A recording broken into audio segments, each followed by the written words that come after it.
क्या समझते हैं कि इंग्लैंड की शिकस्त की वजह क्या थी? देखिए उसकी वजह टॉस, उसमें अगर आप देखें तो जो फर्स्ट 50 ओवर्स है जी उसमें ड्यू फैक्टर नहीं है। तो जो भी पिच थी उसके ऊपर जो जब ऑस नहीं पड़ी हुई होगी तो बॉल थोड़ा ग्रिप करेगा। ऐसा ही है। ठीक है, तो आप देखें स्पिनर का भी बॉल अच्छा हुआ और फास्ट बॉलर का भी बॉल अगर with in the stumps good length जिसको हम हार्ड लेंथ कहते हैं वहां पे कराए तो उस तरह से बॉल ट्रेवल नहीं कर रहा था बल्ले से। तो जैसे ही आप सेकंड हाफ में बॉलिंग के लिए आते हैं तो फिर वही जो एक तो स्पिन पहले ग्रिप होना खत्म होता है उसका आपके स्पिनर जो है वो नलिफाई हो गए। जो आपके फास्ट बॉलर्स हैं जो टाइम भी होता है जी जब ड्यू पड़ती है तो सिर्फ पिच पे नहीं पड़ती, वो आउटफील्ड में भी पड़ती सरफेस पे भी आएगी सारा। ठीक है, आउटफील्ड तेज हो जाती है, बॉल स्किड करके बल्ले में लगता है और मार पड़नी शुरू हो जाती है। 70 मीटर की अगर बाउंड्री हो तो और 70 is not a bad boundary, एक तरफ से थोड़ी है 61 62, लेकिन boundary is not a problem, the problem is conditions. अच्छा, अब जो टीमें वो क्या करें, आपको तो नहीं पता कि आपने पहले बॉलिंग करनी है या आपने बाद में करनी है, तो आपका बैलेंस ऐसा होना चाहिए कि you should have 3 spin bowling options and at least 3 seam bowling, ताकि आप अगर पहले करो तो आपके स्पिनर्स आपको बचा जाए और आप बाद में करो। इवन फोर्थ ऑप्शन भी पेस की होनी चाहिए ताकि आप डिफेंड की तरफ जाते हैं तो फिर वो कन्वेंशनल बॉलिंग से नहीं डिफेंड होगा, you have to bring something different, like एक तरफ मार खानी शुरू कर दें, ऑफ स्टंप के बाहर आ जाए, बिल्कुल सही, या आप शॉर्ट बॉलिंग करके फील्ड सेट करें। ये नहीं होगा कि आप सीम करने की कोशिश करें और वहां से आउट करने की कोशिश करें, it has to be something different, क्योंकि पेस जितनी तेज करोगे उतनी तेज बाउंड्री पे जाएगी। अच्छा भाई, इसमें एक चीज ये है कि मुझे रिकॉल कर रहे थे, हम पहले भी बात की, एक T20 वर्ल्ड कप हमने देखा जो यूएई में हुआ, इसी वेदर के अंदर, इसी यही ऑलमोस्ट अक्टूबर नवंबर था, उसमें भी जो टीम टॉस जीती थी वो 90% मैच जीती थी। PSL का भी एक सीजन ऐसा हो गया।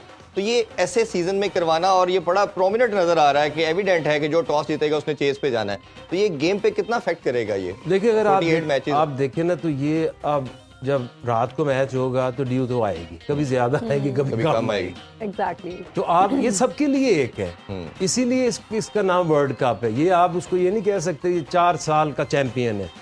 कंपटीशन होते ही इसी तरह से है। कंपटीशन वो चीज टीम जीतती है, जो हमारी जीत थी वो भी क्या जीत थी कि हमारी टिकटें अनाउंस हो गई, इस फ्लाइट से ये वापस आ रहे हैं।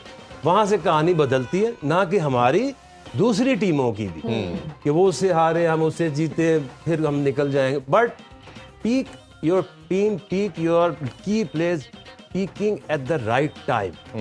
ये पिछले ऑस्ट्रेलिया में किसी को पता था पाकिस्तान फाइनल में पहुंचेगा? बिल्कुल ऐसे ही है। बट ये इसका नाम इसीलिए वर्ल्ड कप और कंपटीशंस होते हैं, राइट टाइम के ऊपर टीम क्लिक होना और आपके जो की मैच विनर्स हैं उस वक्त वो फॉर्म में आ जाए। बिल्कुल ऐसे सिंपल। अच्छा आके भाई, आपसे हम जरा बॉलिंग के हवाले से जानना चाहेंगे। अब जिस तरह की कंडीशन है, ड्यू फैक्टर आना शुरू हो गया है, तो पेस बॉलर के अगर हमने बात जिस तरह की, जो गुड लेंथ का एक चैनल है उस पर अगर आप लैंड करेंगे बॉल को तो आप सेफ रह सकते हैं।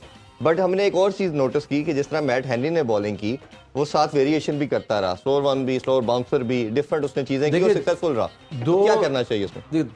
एक बॉलिंग हुई है डे में, एक हुई अंडरलाइन में, दोनों को कंपेयर नहीं कर सकते। ठीक, क्योंकि जब आप 2 नया बॉल लगे हुए हैं, दोनों तरफ से नया बॉल लगता है, ऐसे ही ठीक है, और पिच ऐसी नहीं है कि ये शारजा है कि जहाँ एक भी बॉल नहीं स्विंग होगा। दोनों तरफ से अगर आप देखें तो सैम करन ने पहले 2 ओवर ठीक ठाक स्विंग कराए। अच्छा, अब होता क्या है कि दूसरी तरफ से जो दूसरा बॉलर है, ये पार्टनरशिप में प्रेशर बिल्ड होता है। वो मेडन कराता है, वो 2 चौके खाता है, अब ये फिर मेडन कराता है, वो 3 चौके खाते हैं, ऐसे। तो फिर जो प्रेशर है वो उतर गया। और ये नया बॉल इन स्लो पिचेस के ऊपर ये 2 से 3 यानी कि 2 इधर से 2, ये 4 से 6 ओवर की सिर्फ मूवमेंट है जो आपको मिलेगी। बिल्कुल ऐसे। उसी में आपने अगर जो विकेटें ले ली, दैट इज द बोनस जी। लेकिन उसके बाद आपके पास फिर स्लोनेस है पिच में, स्पिनर्स। हालांकि न्यूजीलैंड ने मेरे मुताबिक एक बॉलर कम इस सूदी को खिलाते इंग्लैंड का स्कोर 240 से ज्यादा ना होता, क्योंकि उन्होंने ये जो चैपमैन है उसको 8 नंबर 7 नंबर 9 नंबर तक बैटिंग ले जाने का, ऐसी पिच के ऊपर क्या फायदा है जहां आपकी प्रैक्टिस मैचेस में आप देख रहे हैं किसी के 2 आउट हो रहे हैं, किसी के 3 आउट हो रहे हैं। लेकिन चैपमैन ने बड़ी शानदार पीछे पास में बैटिंग की और पास्ट है जी। आज की कंडीशंस और आज की रिक्वायरमेंट कहते हैं कि आपके पास अगर वो इस सूदी उस पिच के ऊपर डे में बॉलिंग करता तो 240 से ज्यादा रन ना हो। वैसे तो ग्लेन फिलिप ने भी 3 ओवर में 17 रन दे के 2 आउट किए। अभी डिटेल में हम बात करते हैं। Talking about the genuine bowler, बिल्कुल आई एग्री। आप देखेंगे